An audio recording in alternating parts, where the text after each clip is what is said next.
கோடி இயக்கங்களே, நம்முடைய நேரு நகர் பட்டேல் ஸ்ட்ரீட்டில் எழுந்தருளி அருள்பாலித்து கொண்டிருக்கும் வரசித்தி விநாயகருடைய ஆலயத்தில் ஒவ்வொரு ஆண்டும் சித்ரா பௌர்ணமி நன்னாளில் விசேஷமான யாக வேள்வி வைபவங்கள் ஒவ்வொரு ஆண்டும் நடந்து கொண்டிருக்கிறது.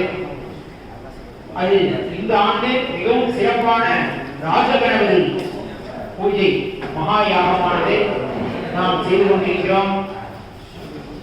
ஒவ்வொரு வருடமும் சித்ரா பௌர்ணமி அன்று நாம எல்லாருமே, அதாவது இங்க வந்திருக்கக்கூடிய சிவாச்சாரியர்கள்லாம் பாத்தீங்கன்னா எங்க எல்லோருக்கும் சித்ரா பௌர்ணமி அப்படின்னாலே இப்போ நம்முடைய வரசித்தி விநாயகர் ஆலயம் தான் நினைவு வரும்.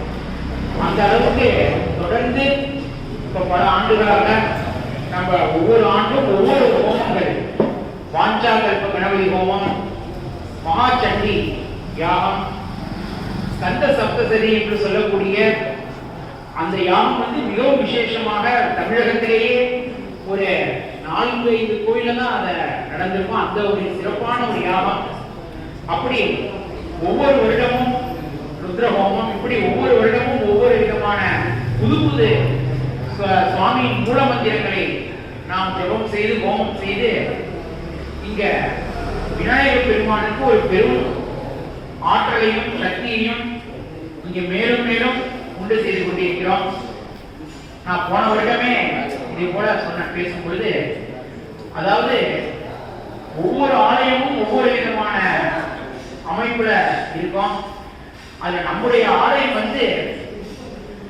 மந்திரங்களினாலேயே கட்டப்பட்ட ஒரு ஆலயமாக ஒரு பெரிய, ஏன்னா ஒவ்வொரு வருடமும் ஒவ்வொரு புது புது மூல மந்திரங்களை விநாயகருக்கு ஜபம் செய்து நாம் சமர்ப்பணம் செய்யறதுனால இந்த ஆலயம் முழுவதும் மந்திரங்களாலேயே நிரம்பி இது ஒரு பெரிய மந்திராலயமாக வீட்டிருக்கிறது.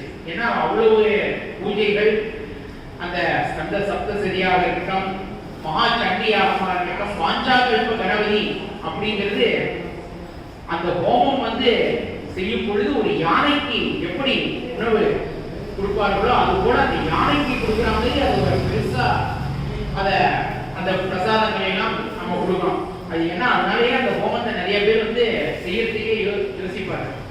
ஆனா அப்பேற்பட்ட அந்த சிறப்பான வாஞ்சாகல்ப கணபதி ஹோமம், வாஞ்சாம்னா நினைக்கிறது, ஆசை அப்படின்னு சொல்லலாம். அதை நிறைவேற்றி கொடுப்பவர், நாம் நினைப்பதை நடத்தக்கூடிய கணபதி அப்படின்னு பேரு. அப்பேற்பட்ட அந்த கணபதி ஹோமமானது நாம செய்தோம். இந்த வருடம் ராஜ கணபதி யாகமானது சிறப்பான முறையில் சித்ரா பௌர்ணமி அன்று, ஏன்னா மற்ற எந்த நாட்கள்ல நாம செய்யறதே ரொம்ப விசேஷம். அது சித்ரா பௌர்ணமி அன்றைக்கு நாம செய்யும் பொழுது அதனுடைய ஆற்றல் அளவு கடந்து இருக்கிறது, அதனுடைய அருள் சக்தி. ஏன் அப்படின்னா சித்ரா பௌர்ணமி அன்னைக்கு சித்திரகுப்தன் நமக்கு என்ன பண்றாரு அப்படின்னா, பொதுவாக இந்த வங்கிகள், பேங்க் பார்த்தீங்கன்னா மார்ச் ஏப்ரல்ல இந்த இயர் எண்டுன்னு சொல்லி கணக்கு வழக்கெல்லாம் எல்லாரும் ஆடிட்டிங்லாம் பாப்பா, எல்லாம் அந்த கணக்கெல்லாம் பார்த்து சரி பண்ணி இது தப்பா இருக்கு என்ன கரெக்ட் பண்ணி எல்லாம் சரி பண்றது. அது கூட சித்திரகுப்தன் இன்னைக்கு தான் ஆடிட்டிங். அவர் நம்ம எல்லாருக்கும் அவங்கள கணக்கு பார்க்கறது இன்னைக்கு தான். அதனால பொதுவா ஒரு வருடத்தில் நாம எவ்வளவோ பாவங்கள் புண்ணியங்கள் நாம எல்லாமே கலந்துதான் ஒரு மனிதர் இருப்பார்.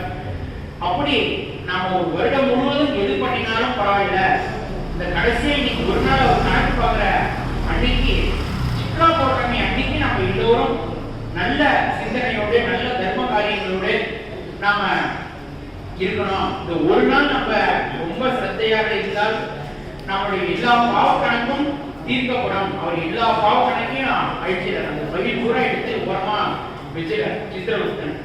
அதனால இந்த சித்ரா பௌர்ணமி அப்படிங்கிறது ரொம்ப விசேஷமான ஒரு நன்னாள்.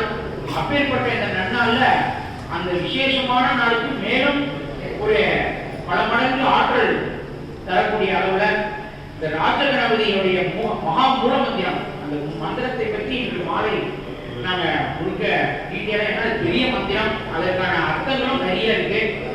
அப்பேற்பட்ட அந்த மந்திரத்தை 10,000 முறை ஜபம் செய்து இன்று மாலை 1008 முறை ஹோமமாக நாம செய்ய இருக்கிறோம்.